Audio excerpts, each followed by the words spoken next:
Race 2 of the 2022 Pirelli Emilia-Romagna round gets underway.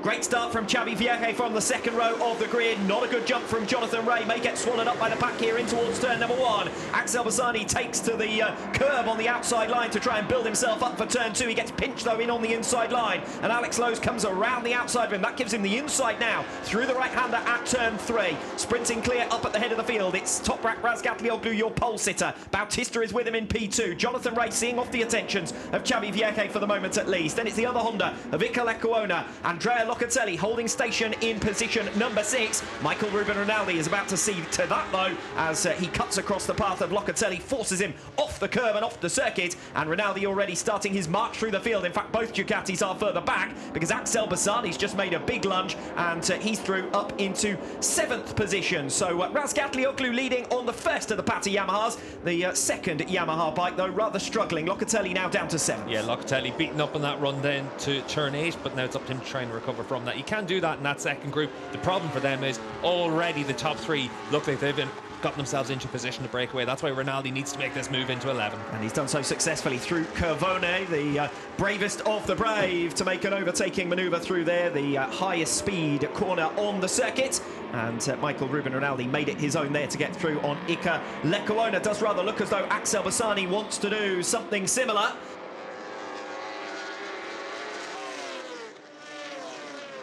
As we watch the leaders go toe-to-toe, Bautista with now customary manoeuvre here in Misano to dart down the inside into the Quecha hairpin, and Toprak Razgatioglu says, yeah, I'm having none of that. Straight back through up the inside coming off turn 8. Jonathan Rea keeping a watching brief. He occupies 3rd position, and I think we've just seen in the background Michael Ruben Rinaldi now up ahead of Xavi Vierge. So Rinaldi released into 4th place. Now we'll find out whether he's got the pace to go with these 2 leaders as Bautista responds again on Razgatioglu to lead us on lap number 2. Yeah, Toprak needs to get back down the inside into turn 14. You don't want to give Bautista the chance to break away at the front. And Razgatioglu will do exactly that from way back on. Bautista stands him up, and Jonathan Rea with an opportunity to come through as well. And Bautista is relegated from 1st to 3rd. That battling is going to cost him a bit of time. That's why Rinaldi's closing up on them as well now. Really good opening 2 laps from Michael on the number 21 machine. And good racing from all of these riders up at the head of the field. Bautista with that customary surge of speed coming off the final turn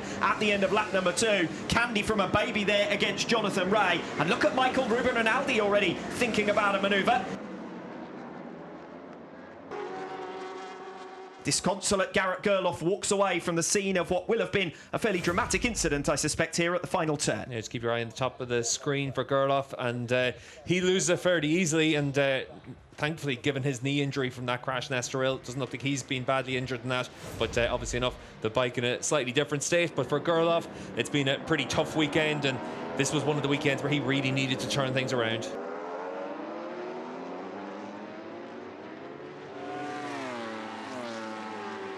Here goes Bautista into Curvone. We've seen him make this move before. Will Razgatioglu be able to respond yet again in towards turn 14, or has Bautista this time finally consolidated the race lead? They come through turn 13. This is the key moment now for Toprak. Bautista closes the door. Defensive line from the number 19. He's learnt from those past jabs from Razgatioglu. This time he's got his gloves across his face. Bautista will try and accelerate well now, coming off the final turn, and this could be curtains as far as anyone seeing anything other than the tail of Alvaro Bautista in this race.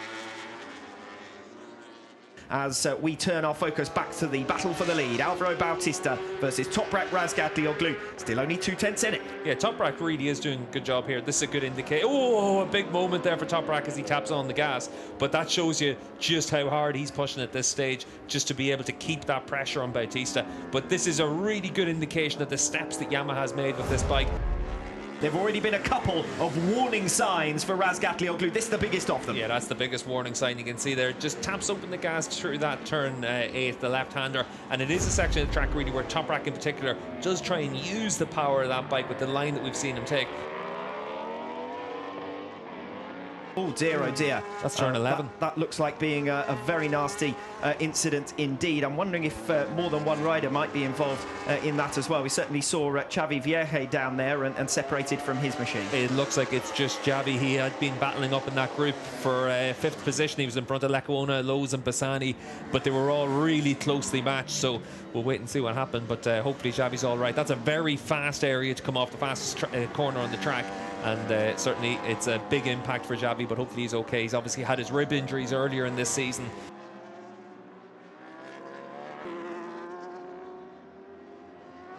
Bassani behind Lowe's and Locatelli sticking with them. So Lecuona digging in here. New personal best lap last time around, 1 minute 35.111. And that is what's enabled him to escape away from Lowe's. But good ride nonetheless from Lowe's, who will be keen now to remain clear of Bassani and Locatelli and see if there's anything he can do about Lecuona later on. Yeah, needs to just get his head down, but you can see there for Bassani, he's got his head down in the bubble as well, and Bassani not quite close enough there, so maybe Lowe's has the chance just to stretch out a little bit of a lead now.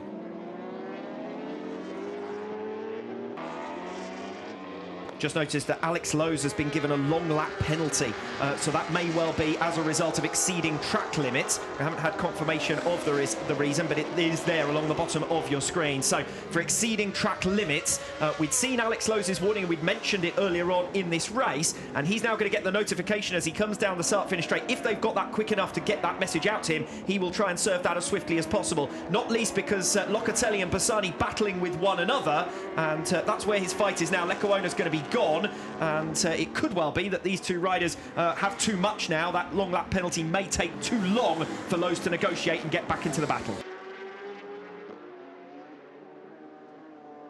It's been a pretty routine race for Alvaro Bautista. Obviously, he knew that he was going to have to fight with Jonathan Rea and Toprak Razgatioglu at the start of this race. He's been able to deal with that pretty well. The second half of the race has been all about just extending his advantage.